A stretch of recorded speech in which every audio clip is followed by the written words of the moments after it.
যত দ্রুত সম্ভব সৎ, যোগ্য, দক্ষ ইসলামী ব্যাংক পরিচালনার উপযোগী একটি পরিচালনা পরিষদ গঠন। জনাব ওমর ফারুক খানকে পুনর্বহালের মাধ্যমে ব্যাংকের প্রতি গ্রাহকদের আস্থা ফিরিয়ে আনা ও স্বাভাবিক লেনদেনের পরিবেশ তৈরি করার দাবি জানিয়েছে।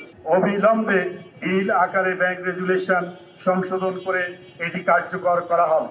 ইতিপূর্বে আমরা যে 7 দফা দাবি পেশ করেছে, উহার কোনো কার্যকর ব্যবস্থা গ্রহণ করা হয়নি। বিগত 24 মে 2026 থেকে আমরা ইসলামী ব্যাংকের গ্রাহকবৃন্দ ইসলামী ব্যাংক পিএলসিতে সুশাসন, স্থিতিশীলতা, গ্রাহকদের আমানতের নিরাপত্তা সহ অবিলম্বে সৎ, যোগ্য, পেশাদার ব্যক্তিদের সমন্বয়ে ইসলামী ব্যাংকে একটি পরিচালনা পরিষদ গঠন, প্রকৃত মালিকদের নিকট তাদের মালিকানা ফিরিয়ে দেওয়া, বাংলাদেশ ইসলামী ব্যাংকের লুণ্ঠিত টাকা উদ্ধার, লুটপাটকারী যারা রয়েছেন তাদের বিচারের দাবিতে মানববন্ধন করেছে, অর্থ মন্ত্রণালয়ে স্মারকলিপি পেশ করেছে, সংবাদ সম্মেলন করেছে, বাংলাদেশ ব্যাংকের গভর্নর বরাবর স্মারকলিপি পেশ করেছে। এছাড়া গত 17 জুন 2026 গভর্নর মহোদয়ের নিয়োগকৃত ডেপুটি গভর্নর জনাব কবির আহমদ ও পরিচালক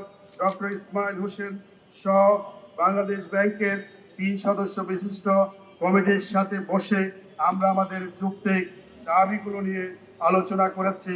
সেই দাবিগুলো তাদের সামনে আমরা উপস্থাপন করেছি। এখানে আমরা ব্যাংকের সর্বশেষ পরিস্থিতি তুলে ধরেছি। যত দ্রুত সম্ভব সৎ, যোগ্য, দক্ষ ইসলামী ব্যাংক পরিচালনার উপযোগী একটি পরিচালনা পরিষদ গঠন এবং ব্যাংকের সাবেক ব্যবস্থাপনা পরিচালক জনাব ওমর ফারুক খানকে পুনর্বহালের মাধ্যমে ব্যাংকের প্রতি গ্রাহকদের আস্থা ফিরিয়ে আনা ও স্বাভাবিক লেনদেনের পরিবেশ তৈরি করার দাবি জানিয়েছে। অতীব দুঃখের সাথে আমরা লক্ষ্য করছি, বাংলাদেশ ব্যাংক এতদিনে শুধুমাত্র আমাদের দাবির প্রেক্ষিতে ফ্যাসিস্টের একজন দোসর ব্যাংক লুটেরাম এস আলমের সহযোগী জনাব খুরশিদ আলমকে ইসলামী ব্যাংকের চেয়ারম্যান পদ থেকে প্রত্যাহার করেছে এবং পাশাপাশি আমরা দেখেছি জাতীয় সংসদে মাননীয় অর্থমন্ত্রী ব্যাংক রেগুলেশন অ্যাক্টের 18 যে ক ধারা, সেই ক ধারা বাতিলের একটি ঘোষণা দিয়েছে। যদিও সেটি এখনো বিল আকারে উত্থাপন হয়নি, তবুও আমরা বাংলাদেশ সরকারকে ধন্যবাদ জানিয়েছি। অর্থমন্ত্রী যে ঘোষণা দিয়েছেন ব্যাংক রেগুলেশন অ্যাক্টের 18 ক ধারা বাতিল করা হবে, আমরা আশা করছি অবিলম্বে বিল আকারে ব্যাংক রেগুলেশন সংশোধন করে এটি কার্যকর করা হবে।